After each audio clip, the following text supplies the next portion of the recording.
My wife was diagnosed with a kidney problem. I mean, I used to work voluntarily with the Derbyshire Education and Nottinghamshire Education Department as well. For the treatment, she had to go to for hemodialysis, and the tube she could not get the fistula belts because she had a very narrow veins. So they had to put the tube in her neck here. And the problem with that one was that it would block so often, and they had to change it quite often. And I had to be there with her all the time because she was a bit afraid, not only because she didn't of the hospital, but she had a language problem as well, because she did not speak English properly. There were 3 days, I couldn't do any work. I had to be there for 7 till 1 o'clock. When coming off the machine, she was quite tired, and she would rather go to sleep than prepare food and eat it. So I used to prepare food, give it to her, so she would eat the food and go to sleep. I've been supporting her for 2.5 years on dialysis. The problem she had was that as her veins were narrow, they couldn't build the fistula. So they had to use the vein in the neck, and which was kept on blocking. And because the doctor said, if it keeps on blocking, there's a danger that might block the vein inside, which will be difficult to open it. So the best thing is, I said, to have a peritoneal dialysis.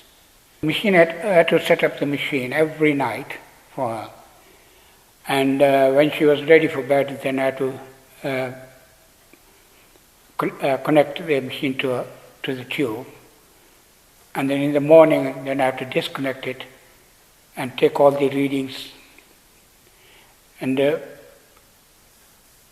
clean up the machine and switch off the system. And it did take quite a lot of time.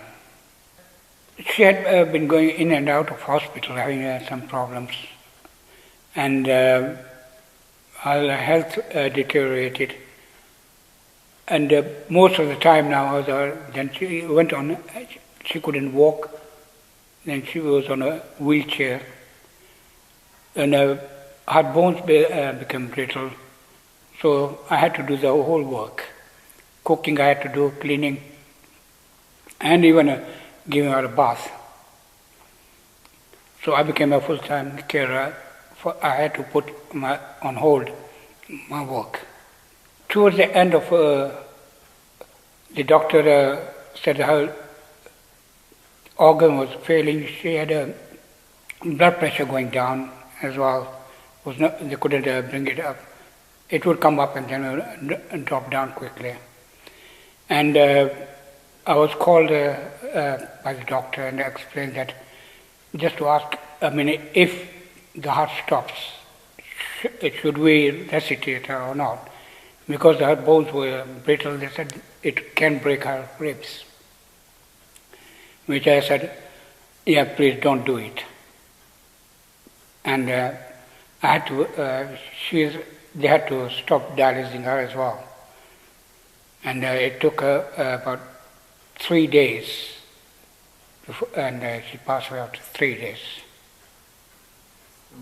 And it has been a very tough for me as well.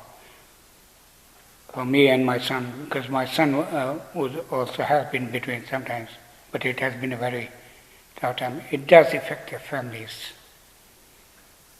I think organ donation is better because at least it will save a life of someone.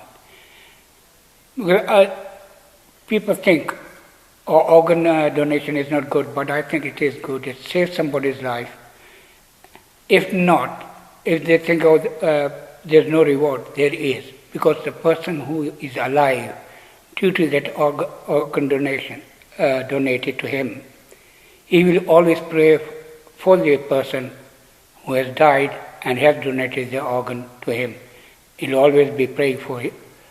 Wherever he is, be in peace.